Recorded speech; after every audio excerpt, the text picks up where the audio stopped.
નમસ્કાર વિદ્યાર્થી મિત્રો, આપણે આજે ગઈ વખતે આપણી યુટ્યુબ ચેનલમાં આલ્કોહોલ, ફિનોલ અને ઇથરનું જે પૂરું ચેપ્ટર છે એ પૂરું કરેલું. હવે આજે આપણે જે નવું ચેપ્ટર છે એ છે રાસાયણિક ગતિકી. દેટ મીન્સ અને ઇંગ્લિશમાં આપણે કહીશું કેમિકલ કાઇનેટિક્સ. ઓકે, ખૂબ જ સરસ પેજ છે ચેપ્ટર કેમિકલ કાઇનેટિક્સ. આ ચેપ્ટરની આપણે માહિતી લઈએ એના ઉપરથી પહેલાં તો આપણે એ કેમિકલ કાઇનેટિક્સ છે શું, પહેલી એક સિમ્પલ ભાષામાં કહું, કેમિકલ કાઇનેટિક્સ એટલે પ્રક્રિયાનો વેગ.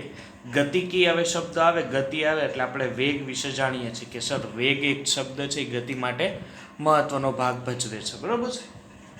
તો રાસાયણિક પ્રક્રિયા માટે રસાયણશાસ્ત્રી કઈ બાબતો શોધવાનો પ્રયત્ન કરે છે, બરોબર છે. કોઈ પણ રાસાયણિક પ્રક્રિયા થતી હોય તો કોઈ રસાયણશાસ્ત્રી છે, કોઈ કેમિકલ કોઈ વૈજ્ઞાનિક છે, તો એના માટે કઈ કઈ બાબતોનું ધ્યાન રાખે. તો પ્રથમ જે બાબત છે એ છે રાસાયણિક પ્રક્રિયા થવાની શક્યતા. રાસાયણિક પ્રક્રિયા થવાની શક્યતા. ઉષ્માગતિશાસ્ત્રને આધારે તમે ધોરણ 11માં ઉષ્માગતિશાસ્ત્ર વિશે તમે જાણકારી મેળવેલી છે. કોઈ પણ રાસાયણિક પ્રક્રિયા થવા માટે ધ્યાન આપજો, કોઈ પણ રાસાયણિક પ્રક્રિયા થવા માટે કઈ ઉષ્માગતિશાસ્ત્રનો નિયમ લાગુ પડે. તો પહેલો એ લાગુ પડે કે ડેલ્ટા જીનું મૂલ્ય છે 0 કરતાં, મીન્સ કે ડેલ્ટા જી ઋણ હોવો જોઈએ. ડેલ્ટા જીનું મૂલ્ય કેવું હોવું જોઈએ? ઋણ. હવે સર ડેલ્ટા જી એટલે શું થશે? તો પહેલી વસ્તુ ડેલ્ટા જી એટલે શું થાય? ગિબ્સ મુક્ત ઉર્જા ફેરફાર. ત્યારબાદ આવે ડેલ્ટા એસ. તો ડેલ્ટા એસનું મૂલ્ય પણ કેવું હોવું જોઈએ? 0 કરતાં નાનું, મિનિંગ કે ઋણ હોવું જોઈએ. એટલે આ પ્રક્રિયા પુરોગામી. પુરોગામી એટલે તમને ખબર છે નિપજ તરફ જવું. એટલે પ્રક્રિયા પુરોગામી એટલે મીન્સ કે આપમેળે થાય છે. પ્રક્રિયા થવાની શક્યતા આ હોય તો આ પ્રક્રિયા થવાની શક્યતા વધે. બીજું કે પ્રક્રિયા કેટલા અંશે પૂર્ણ થશે, કેટલે અંશે પૂર્ણ થશે, બરોબર છે. નિપજનો જથ્થો તમને કેટલો મળે એના ઉપર પ્રક્રિયા આધાર રાખે છે. દેટ મીન્સ તમે સંતુલન કરી નાખો કે હવે નિપજનો જથ્થો તમને મળી ગયો છે, કમ્પ્લીટલી પ્રક્રિયકોમાંથી નિપજ મળી ગયો છે, ત્યારે તમારો જો કેસી 1 થી ઓછો હોય, જો કેસી એટલે કે એટલે સંતુલન અચળાંક છે, તમને ખબર છે. જો કે ઇઝ ઇક્વલ ટુ 1 હોય તો પ્રક્રિયા સંતુલનમાં હોય. જો કે નું મૂલ્ય 1 કરતાં ઓછું હોય ધેટ મીન્સ કે હજી પ્રક્રિયા પુરોગામી દિશામાં આગળ વધશે, કે પ્રક્રિયકથી નિપજ તરફ એ આગળ વધી શકે છે. એટલે નિપજ તમને વધુ મળે. નિપજ કેવી મળે? વધુ મળે. થર્ડ પોઈન્ટ શું છે કે પ્રક્રિયાનો વેગ. શું છે? પ્રક્રિયાનો વેગ. તો પ્રક્રિયાનો વેગ એટલે કે પૂર્ણ થવા માટે, એટલે પ્રક્રિયા પૂર્ણ થવા માટે લાગતો સમય. ધ્યાન આપજો, પ્રક્રિયાનો વેગ એટલે શું? કે પ્રક્રિયા પૂર્ણ થવા માટે લાગતો સમય. એટલે આપણે અત્યારે આ ચેપ્ટર એ ભણવાનું છે કે એ કોઈ પણ એક પ્રક્રિયા હોય તો એ પ્રક્રિયાને પૂર્ણ થવા માટે કેટલો સમય લાગે છે, એના માટે કેટલો સમય લે છે, એને આધારે આપણે આ ચેપ્ટર વિશે વધારે માહિતી મેળવવાની છે. તો આપણે નીચો હજી એક પોઈન્ટ લખીએ. શું લખીએ? કે રાસાયણિક પ્રક્રિયાના, ધ્યાન આપજો, રાસાયણિક પ્રક્રિયાના વેગના આધારે પ્રક્રિયાના કયા વિભાગ પાડી શકાય, કયા વિભાગ પાડી શકાય. ચાલો, આ એક પ્રશ્ન છે, ક્વેશ્ચન પૂછ્યો છે કે રાસાયણિક પ્રક્રિયાના વેગના આધારે પ્રક્રિયાના કયા વિભાગ પાડી શકાય. તો 3 વિભાગ પાડી શકાય. એક અત્યંત ધીમી પ્રક્રિયા, એક ધીમી પ્રક્રિયા અને એક અત્યંત ઝડપી પ્રક્રિયા. એમાંથી પ્રથમ છે વેગના આધારે 3 ભાગ પડે છે. એક છે અત્યંત ધીમી પ્રક્રિયા. અત્યંત ધીમી પ્રક્રિયા. ચાલો, અત્યંત ધીમી પ્રક્રિયામાં કઈ છે? તો દાખલા તરીકે આવે કેન્દ્રીય પ્રક્રિયા. કેન્દ્રીય પ્રક્રિયા એટલે શું સર?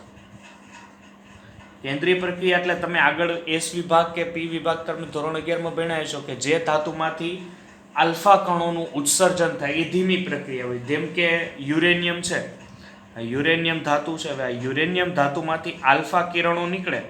આ પ્રક્રિયા જે રાસાયણિક પ્રક્રિયા છે ને ખૂબ ધીમી હોય. ઓકે, દાખલા તરીકે ધાતુને કાટ લાગવું. હવે લોખંડને કાટ લાગે કે એક દિવસમાં લોખંડને કાટ લાગી જાય? નહીં સર, એ પ્રક્રિયા થાય છે અત્યંત ધીમી પ્રક્રિયા થાય છે. લોખંડને કેમ કાટ લાગે છે આપણે વિદ્યુત રસાયણ ચેપ્ટરમાં ભણી ચૂક્યા છે. એટલે ધાતુને કાટ લાગવું, જેમ કે ધાતુને લોખંડને કાટ લાગે તો બ્રાઉન રંગ આવે, કોપરને કાટ લાગે તો ગ્રીન રંગ આવે. એ અત્યંત ધીમી પ્રક્રિયા છે. સેકન્ડ ભાગ છે બીજો કે કયા વિભાગે છે ધીમી પ્રક્રિયા, ખાલી ધીમી પ્રક્રિયા, અત્યંત નહીં, થોડીક અત્યંતથી વધારે, ઓલી સ્ટોરી ઓછી. એ છે N2 + H2 ઇટ્સ ગીવ, આપણે 212 દબાણ રાખીએ, એમોનિયા બને છે. તો આ ધીમી પ્રક્રિયા કહેવાય. બહુ ઝડપી પ્રક્રિયા, અત્યંત ધીમી પ્રક્રિયા ન કહેવાય, ખૂબ ઝડપી પણ ન કહેવાય, બરોબર છે. એટલે આ પ્રક્રિયા કેવી છે? ધીમી પ્રક્રિયા. થર્ડ પોઈન્ટ એનો જે ભાગ આવે છે એ આવે છે અત્યંત ઝડપી પ્રક્રિયા, એટલે ફટાફટ સેકન્ડના નાના ભાગમાં પ્રક્રિયા થઈ જાય. તો એ છે તટસ્થીકરણ, NaOH + HCl, આ તટસ્થીકરણની પ્રક્રિયા. NaCl + H2. આ પ્રક્રિયા તમે લેબોરેટરીમાં ધોરણ 11માં જોઈ હશે. જ્યારે તમે પીપેટ અને બ્યુરેટ વડે ખબર પ્રક્રિયા કરતા, ત્યારે એક ડ્રોપ નાખો એટલે આખો રંગ, તમે દાખલા તરીકે મિથાઇલ ઓરેન્જ નાખેલું હોય કે ફિનોફથેલિન નાખેલું હોય, ફિનોફથેલિન નાખ્યું એટલે ગુલાબી રંગ આપે, તમને ખબર છે. એટલે તમને એ ખબર ન હોય, નાનામાં નાનો જે એક નેનો સેકન્ડનો ભાગ છે ને ત્યાં જે રંગ બદલાય છે. એટલે આ કેવી છે? અત્યંત એક ઝડપી પ્રક્રિયા તમે એને કહી શકો. ચાલો, હવે છે રાસાયણિક ગતિકી. આ સામાન્ય માહિતી હતી રાસાયણિક પ્રક્રિયા વિશે. હવે આવે છે એ છે રાસાયણિક ગતિકી એટલે શું? ધ્યાન આપજો. રાસાયણિક ગતિકી એટલે શું? તો એના વિશે હું તમને વ્યાખ્યા લખું છું, ધ્યાન આપજો. કે રાસાયણિક પ્રક્રિયાનો વેગ અને તેને અસર કરતા પરિબળોના અભ્યાસ સાથે સંકળાયેલા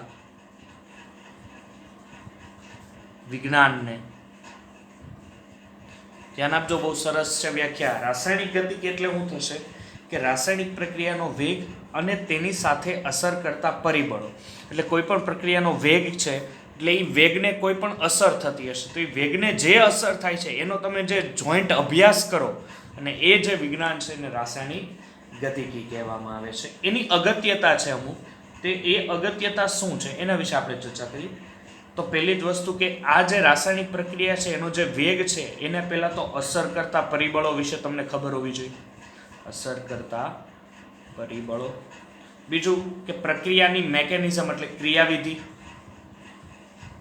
ખાસ તો એ જોવું પડશે ને કે પ્રક્રિયાની જે ક્રિયાવિધિ છે એના વિશે ખ્યાલ હોવો જોઈએ. તો આ અલગ અલગ તમને આઈડિયા હોવો જોઈએ કે અસર કરતા પરિબળો અને પ્રક્રિયાની ક્રિયાવિધિ, તો તમે રાસાયણિક ગતિકી વિશે વધારે માહિતી મેળવી શકો છો. ચાલો ધ્યાન આપજો. ઉષ્માગતિશાસ્ત્ર અને રાસાયણિક ગતિકી એકબીજાથી અલગ છે. તમે ઉષ્માગતિશાસ્ત્રને આધારે પ્રક્રિયા કેટલા જથ્થામાં જશે એના વિશે કહી શકો, પણ રાસાયણિક ગતિકી એટલે મીન્સ કે આપણે એક તફાવત જેવું જોઈ જાય. ઉષ્માગતિશાસ્ત્ર છે થર્મોડાયનેમિક્સ, એન્ડ છે રાસાયણિક ગતિકી એટલે કેમિકલ કાઇનેટિક્સ. આ બે વચ્ચે ડિફરન્સ શું છે? પહેલી વસ્તુ કે ઉષ્માગતિશાસ્ત્ર હોય, જો ડેલ્ટા S અને ડેલ્ટા G પ્રક્રિયાની સ્વયંભૂયતા નક્કી કરે છે. સ્વયંભૂયતા એટલે શું? સ્વયંભૂયતા નક્કી કરે છે. સ્વયંભૂયતા એટલે શું થશે કે પ્રક્રિયકમાંથી નિપજમાં જશે કે નહીં, એ આ બેને વધારે. મેં અહીંયા તમને જણાવ્યું, જોવો તો કે જો પ્રક્રિયા થવાની શક્યતા હું કે ડેલ્ટા G અને ડેલ્ટા S નું મૂલ્ય જો ઋણ એટલે કે 0 કરતાં ઓછું હશે તો પ્રક્રિયા નિપજમાં જશે. એવી સ્વયંભૂયતા એટલે આધાર તમને આપે. પણ રાસાયણિક ગતિકી એવો કોઈ આધાર એટલે કોઈ સ્વયંભૂયતા આપતી નથી. બીજો પોઈન્ટ કે ઉષ્માગતિશાસ્ત્ર છે એને આધારે જો તમને સંતુલન અચળાંક કે ખબર હોય તો તમને રાસાયણિક પ્રક્રિયા એટલે કે આપણે એમ કહી શકીએ નિપજ વિશેની માહિતી ખબર હોય. કેમ અહીંયા જ મેં કીધું જો કે 1 કરતાં નાનો હોય એનો મિનિંગ કે હજી નિપજ વધુ મળે. જો k ઇઝ ઇક્વલ ટુ 1 હોય, kc ઇઝ ઇક્વલ ટુ 1 હોય દેટ મીન્સ કે પ્રક્રિયા પૂર્ણ થઈ ગઈ છે. જો k 1 કરતાં વધુ હોય તો નિપજ તમને પ્રાપ્ત થઈ ગઈ. પણ અહીંયા શું છે, k ઉપરથી તમને નિપજની માહિતી ખબર પડે, પણ રાસાયણિક ગતિકમાં કોઈ એવી નિપજની માહિતી તમને ખબર પડે નહીં. Totally loss. દાખલા તરીકે શું થશે કે a પ્લસ b હું તમને માહિતી આપું. હવે c plus d vector of forward reaction અને વેક્ટર ઓફ રિવર્સ રિએક્શન. એટલે વેગ તમારો ફોરવર્ડ એટલે આગળ જતી પ્રક્રિયા અને પાછળ જતી પ્રક્રિયા ઉપર આધાર રાખે. હવે તમને અહીંયા જ એક માહિતી આપી દઉં. દાખલા તરીકે ફોરવર્ડ કરતાં રિવર્સ ઓછું છે વીઆર, તો આમાં શું વધારે હશે? તો અહીંથી ખબર પડે છે કે ભાઈ ફોરવર્ડ વધારે છે દેટ મીન્સ પ્રક્રિયા અહીંથી આમ જાય છે એટલે મિનિંગ કે નિપજ વધુ હશે. ચાલો સેકન્ડ પોઈન્ટ શું કહે છે કે ભાઈ ફોરવર્ડ છે એની કરતાં રિવર્સ વધારે છે દેટ મીન્સ પ્રક્રિયા આમથી આમ જાય છે, રિવર્સ થાય છે એટલે નિપજ ઓછી. નિપજ ઓછી હોય દેટ મીન્સ પ્રક્રિયક વધુ. અને જો ફોરવર્ડ રિએક્શન અને રિવર્સ રિએક્શન એ બંને એક સમાન થઈ જાય દેટ મીન્સ પ્રક્રિયા સંતુલનમાં. તો આમાં તમે ક્યાંય વેગ વિશે જાણકારી નથી મેળવી. ધ્યાન આપો, વેગ વિશે તમને અહીં ક્યાંય નથી મળી કે કેટલો સમય લાગ્યો અહીંથી અહીંયા જવામાં. નિપજ વધુ મળી તો આ નિપજ વધુ મળવા માટે કેટલો સમય લાગ્યો એના વિશે તમને કોઈ માહિતી અહીંયા મળતી નથી. એટલે કે આ એકમને આપણે સરેરાશ અને ત્વરિત વેગ સાથે તેમની અસર કરતા પરિબળો વિશે આપણે શીખીશું.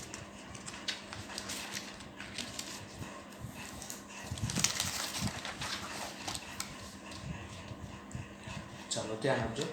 હવે રાસાયણિક પ્રક્રિયાનો જે વેગ છે એના વિશે આપણે જોઈએ. ફર્સ્ટ ઓફ ઓલ છે રાસાયણિક પ્રક્રિયાનો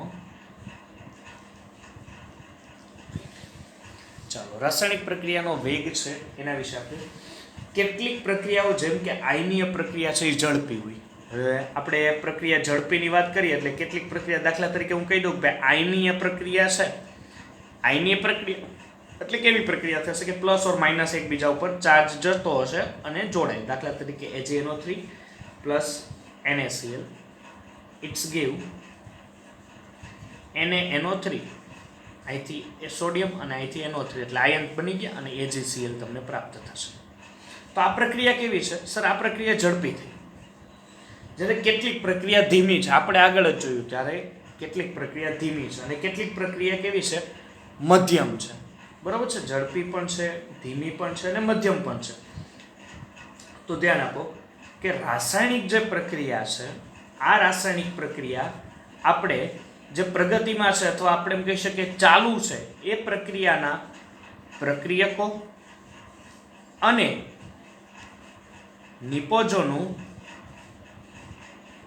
નિપજોની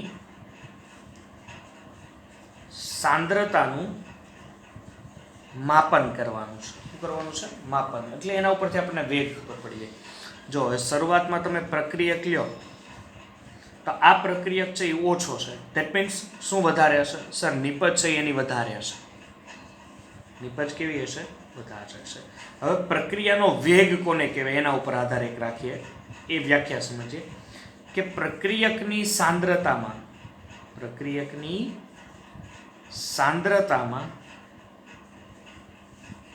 થતા ઘટાડાને અને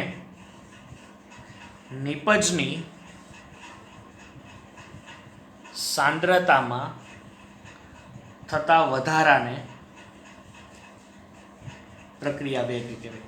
યાદ રાખજો કે જો પ્રક્રિયકની સાંદ્રતા ઘટે એટલે ઓછી થાય અને નિપજની સાંદ્રતા જો વધે ધેટ મીન્સ આને શું કહેવાશે? પ્રક્રિયાનો વેગ કહેવાશે. એના ઉપરથી એક ધારણા કાઢવામાં આવી. શું ધારણા છે? જો તો સાંદ્રતાના ફેરફારની અસર પ્રક્રિયક ઉપર થતી નથી. એક આ ધારણા યાદ રાખજો અથવા નોટ કહો તો પણ કે સાંદ્રતાના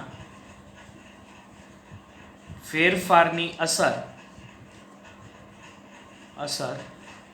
પ્રક્રિયા પર થતી નથી. ધેટ મીન્સ તમે સાંદ્રતા કોઈ પણ ચેન્જ કરો પણ પ્રક્રિયાના વેગ ઉપર એની કોઈ અસર થશે નહીં. ધ્યાન આપજો, પ્રક્રિયાનો વેગ બદલાશે નહીં જો તમે સાંદ્રતા બદલો. તો એને આધારે એક આલેખ આપવામાં આવ્યો. શું આપવામાં આવ્યું? એક આલેખ, એક ગ્રાફ વિશે તમને એને માહિતી આપી. એ ગ્રાફ કેવો છે એના વિશે આપણે જોઈએ. ચાલો એ ગ્રાફ વિશે જોઈએ. હું ગ્રાફ અહીંયા દોરું છું.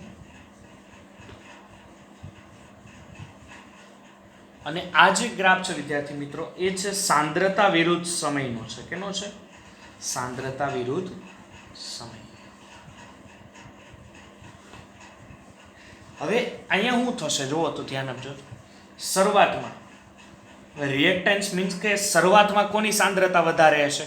સર પ્રક્રિયા શરૂઆત થાય, ચાલો પ્રક્રિયા શરૂઆત થાય એટલે કોણ વધારે હોય? નિપજ વધારે હોય પ્રક્રિયક, એટલે ઓબ્વિયસલી સર હજી પ્રક્રિયા શરૂઆત, ધેટ મીન્સ કે પ્રક્રિયકો છે એ સૌથી વધારે હશે. ધેટ મીન્સ કે પ્રક્રિયકોની સાંદ્રતા સૌથી ટોચ ઉપર હશે.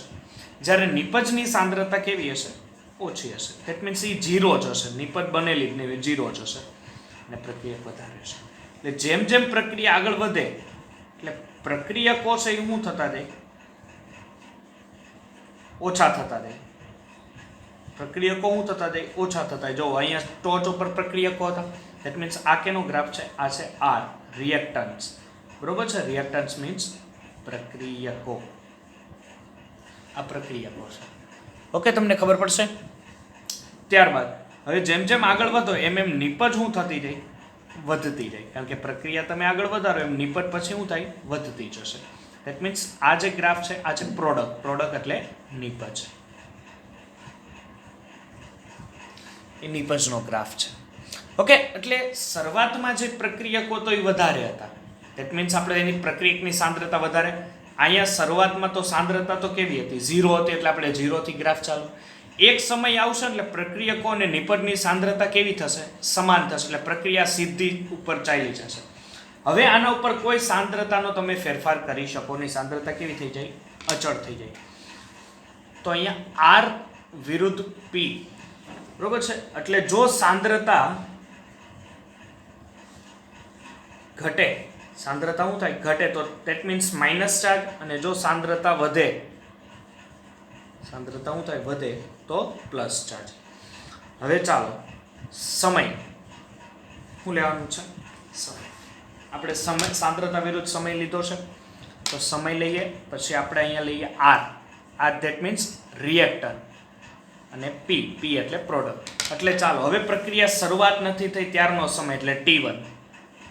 ત્યારે શરૂઆતના પ્રક્રિયકો એટલે સર R1. ઓકે સર, અહીંયા R1. અને ત્યારના શરૂઆતની પ્રોડક્ટ એટલે P1.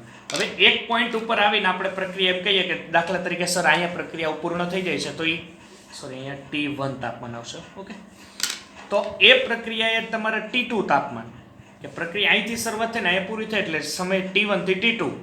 અને જે રિએક્ટન્સ છે R1 થી R2 અને પ્રોડક્ટ P1 થી P2 સુધીની રહેશે. એટલે આ T1 છે એનો આપણે ફેરફાર લઈ શકીએ કે delta T is equal to T2 minus T1. અંતિમના છેદમાં પ્રારંભિક. તફાવત એવી જ રીતના લેવાશે. તફાવત ક્યારે બનશે? કે અંતિમ છેદમાં માઇનસ પ્રારંભિક. ત્યારબાદ સેકન્ડ છે R ની લઈ લઈએ. એટલે ભાઈ R લઈએ રિએક્ટન્સ. એટલે અહીંયા શું આવશે? Sir R2 minus R1. That means okay, એકદમ ઇઝી છે. પછી શું કરશો વિદ્યાર્થી મિત્રો? સર અમે એ જ પ્રમાણે પ્રોડક્ટ લઈશું. તો product is equal to P2 minus P1. એકદમ ઇઝી છે. P2 minus P1. ધ્યાન આપજો, આ કાઉન્સ છે ને, કાઉન્સ વિદ્યાર્થી મિત્રો, એ કાઉન્સ તમને મોલર સાંદ્રતા દર્શાવે છે. એટલે હું અહીંયા લખી દઉં છું.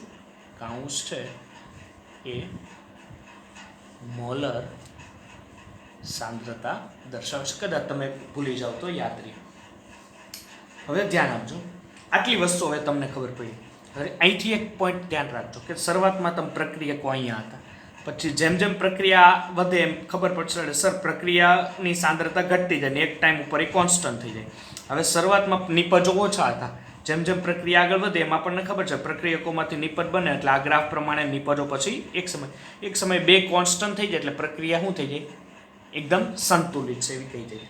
હવે અહીંયા આ જે માથાકૂટ છે, આ માથાકૂટમાં આપણે એ મેન જોવાનું છે કે અહીંથી અહીંયા જવા માટે, એટલે કે મીન્સ કે પ્રક્રિયકમાંથી એટલે કે રિએક્ટન્ટમાંથી પ્રોડક્ટમાં જવા માટે અહીંયા જે તમને સમય લાગે છે તો આપણે એમ કહીશું કે અહીંયા જે ગતિ છે રિએક્ટન્સમાંથી પ્રોડક્ટ જવા માટે એને સરેરાશ દર કહેવાય. શું કહેવાય? સરેરાશ દર. અથવા તમે એને ગતિ પણ કહી શકો. શું કહી શકો? ગતિ. કે અહીંથી એ કેટલી સમયમાં પહોંચે છે, જેને તમે આર એવરેજ આપણે કહીએ ને સરેરાશ. એટલે આર છે એ ગતિનો સરેરાશ દરનો એકમ છે. એટલે આર કોના માટે? આર માટે. આર શરૂઆતમાંથી અહીંથી અહીંયા પહોંચે છે. ધેટ મીન્સ આર એટલે સાંદ્રતા ઘટે છે. ધ્યાન આપો શબ્દ. શરૂઆતમાં અહીંયા આરની વધારે સાંદ્રતા હતી, પછી અહીંયા કેટલી થઈ ગઈ? ઓછી. ધેટ મીન્સ અહીંયા જ મેં લખાયું કે જો સાંદ્રતા ઘટે તો -4.